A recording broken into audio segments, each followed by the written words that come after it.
మిమ్మల్ని కనుక ఇంటర్వ్యూ చేస్తే ఒక 20 ఇంటర్వ్యూలు చేయొచ్చు, 20 టాపిక్స్ మీద. దేనికంటే ఏ గొడవ లేకుండా సినిమా ఇండస్ట్రీ గురించి హెల్తీగా ఒక 20 ఇంటర్వ్యూలు చేయొచ్చు ఖచ్చితంగా కదా సార్. అవును. సో ఆయన మరి కొనాగర్ రాశారు అంటే రాశారు, ఆయన రాశారు. సో మేము ఇంకా ఇంకొక వెర్షన్ కూడా రాయించుకుందాం అనుకుంటున్నాం, మీకేమైనా అభ్యంతరం? నాకేం అభ్యంతరం లేదన్నా. సరే గురుగారు పర్మిషన్ తీసుకున్నారా? ఇంకా తీసుకోలే తర్వాత తెలిసింది. సరే రాయమంటే సరే నేనేం చేశానంటే నేను ఫస్ట్ హాఫ్ రాసి వినిపించాను. వినిపిస్తే అసలు బన్నీ వాసి ఇంకా నవ్వుతూనే ఉన్నారు, డైరెక్టర్ కన్నయ్య గారు అందరూ ఇంకా పగలబడి నవ్వుతాను. సో ఇంటర్వల్ అయిపోయాక అసలు ఎక్సలెంట్ అని బన్నీ నన్ను హక్ చేసుకుని మరి డైలాగ్ ఇది ఇలా ఉండాలని కట్ చేసి అప్పుడు అరవింద్ గారు వచ్చారు.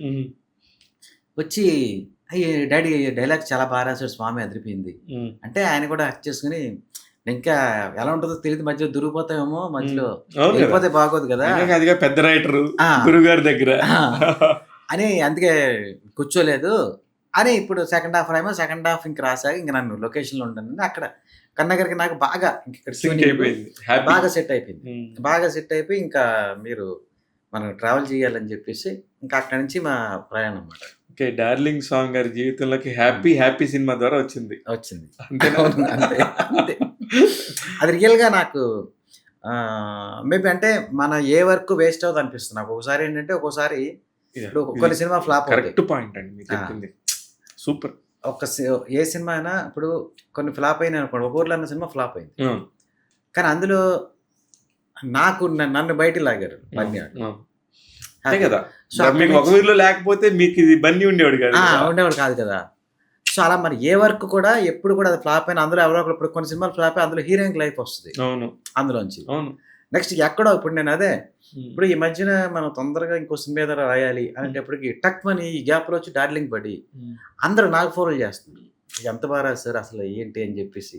నిన్నే ఒక మెసేజ్ ఎవరో అన్నోన్ నెంబర్ తీసుకుని అండ్ థియేటర్లో నేనే ఎగ్జైట్ అయిపోయి ఇదేంటి ఇంత ప్రతి డైలాగ్కి ఇలా క్లాప్స్ కొడుతున్నారు ఏంటి అంటే పర్ఫెక్ట్ స్క్రిప్ట్ అది.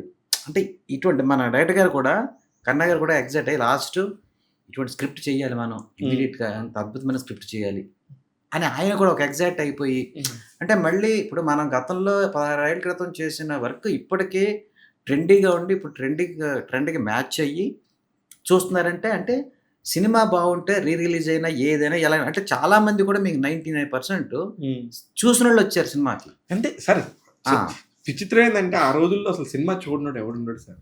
అవును ఇప్పుడు అంటే స్టైల్ పోతున్నారు కానీ ఆ రోజుల్లో మాక్సిమం ఒక హీరో సినిమా అంటే హిట్టో ఫ్లాపో యావరేజ్ మినిమం థియేటర్కి వెళ్ళి చూడబట్టే 50 రోజులు 60 రోజులు ఆడే.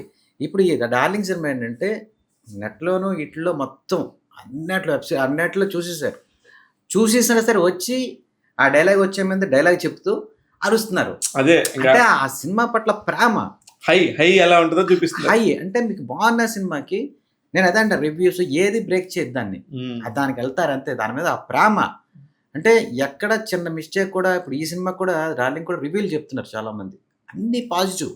ఏ సినిమాకైనా ఒకటేదో ఇది చెప్తారు కదా, అసలు ప్రతి వాళ్ళు అసలు ఇంటర్వల్ ట్విస్ట్ అసలు ఏముందండి మళ్ళీ ఇప్పుడు రివీల్ చెప్తున్నారు. ఇప్పుడు ఆ జంజీ కిడ్స్ వీళ్ళు ఉంటారు కదా వాళ్ళు మైక్ లో ఇది భలే ఉంది, కాజల్ చాలా బాగుంది, ప్రభాస్ బాగా చేశాడు, ఇంత యాక్టింగ్ అంటే ప్రభాస్ తన లైఫ్ లో ఇటువంటి సినిమా మళ్ళీ చేయలేమో, అంత 3 బాహుబలి మించిపోయి ఉంది. ఇలా ఎవరంటే అంత ఎగ్జైట్మెంట్ అంటే ఎవరి పాయింట్ ఫీల్ అని చెప్పేస్తున్నాడు కానీ అన్ని పాజిటివే. అంటే ఒక బాగున్న దానికి ఇంత హైప్. మనం ఈ మధ్యన ఏమనుకుంటున్నాం, థియేటర్కి రావట్లేదు జనాలు. మరి రిలీజ్ సినిమా అందరూ చూసేసిన వాళ్ళు రావడం ఏంటి? అంతే అంటే అదొక అద్భుతం. ఒక అద్భుతమైన సినిమాని ఖచ్చితంగా వస్తారు. ఎందుకంటే ఇప్పుడు అవును చాలా సినిమాలు కూడా రిలీజ్కి వస్తున్నాయి కానీ బట్ వాటికి ఇంత క్రేజ్ లేదు కానీ దీనికి మాత్రం అలా మిగిలిపోయింది. అసలే సిటీలో చూస్తే 77 థియేటర్లు ఎంతో వేసారు ఆ రోజు హైదరాబాద్ లో. సో ఏది మన హైదరాబాద్ లో, అలాగే తిరుపతి, ఫారిన్ అన్ని చోట్ల వేశారు. ఇంకోటి ఏంటి, నేను ట్రై చేస్తే టికెట్లు దొరకలా. ఇది బాగుంది అసలు ఎక్కడ ఏది మొత్తం ఫుల్. నాకు ఏంటంటే క్రాస్ రోడ్లో చూడాలి, అక్కడ జనాలు అక్కడ ఎక్కువ మంది మాస్ థియేటర్ కదా అని నేను ట్రై చేస్తుంటే వాళ్ళు మాకు 11 o'clock దొరికి మొత్తానికి కానీ మార్నింగ్ 7:30 నుంచి వేసినట్టున్నారా? 7:30కి వేసారు. 7:30కి మీరు చూడాలి అసలు పేపర్స్ మొత్తం థియేటర్లో సగం నిండిపోయింది. పేపర్స్ కంటిన్యూస్ వేస్తూనే ఉన్నారు. కానీ ఏదో గొడవ జరిగినట్టుంది సార్ ఏదో. అంటే ఆ రోజు ఏంటంటే ఫ్యాన్స్ ఎలా ఉంటుందంటే ఇప్పుడు సాంగ్స్ మళ్ళీ చూడాలి అని థియేటర్ని వాళ్ళు అడిగారు. ఓకే. సాంగ్స్ మళ్ళీ వెయ్యాలి లాస్ట్ అని చెప్పి వాళ్ళు ఏదో ఓకే అన్నారు. సో కట్ చేసి సినిమా అయిపోయాక అడిగితే వాళ్ళు వెయ్యట్లా. ఓకే. ఈ వెయ్యకపోవడం వల్ల ఇలా హర్ట్ అయ్యారు. ఓకే. సో వాళ్ళ పాయింట్ కూడా ఒక రకంగా కరెక్ట్. ఎలా అంటే వాళ్ళేమో లేట్ అయిపోతుంది నెక్స్ట్ షోకి. అవును.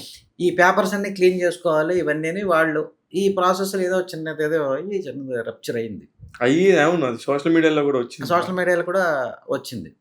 అది టైం లిమిటేషన్ లేక. బట్ ఏంటంటే మరి ఫ్యాన్స్ ఏంటంటే సాంగ్స్ చూడాలి థియేటర్లో. ఆ ఎగ్జైట్మెంట్ మీరు నమ్మరు. రోలింగ్ టైటిల్స్ వెళ్తానే ఇంకా అలాగే ఇంకా క్లాప్స్ కొడుతూనే ఉన్నారు. అంటే ఇప్పుడు కొన్ని అద్భుతాలు అలా ఉంటే అది ఒక స్వీట్ ఉంటుంది. ఆ స్వీట్ ఎన్నిసార్లు తిన్నా సరే ఇంకా స్వీట్ ఇట్స్ ఎ క్లాసిక్. అది యాక్చువల్గా సెల్లో చూసుకోవచ్చు, ఇంటికెళ్ళి చూసుకోవచ్చు, ఎన్ని చోట్ల చూసుకోవచ్చు, కానీ థియేటర్లో చూడాలి. అది ఎక్కడ లేని సినిమా కూడా కాదు, ఎక్కడ లేని సినిమా కాదు.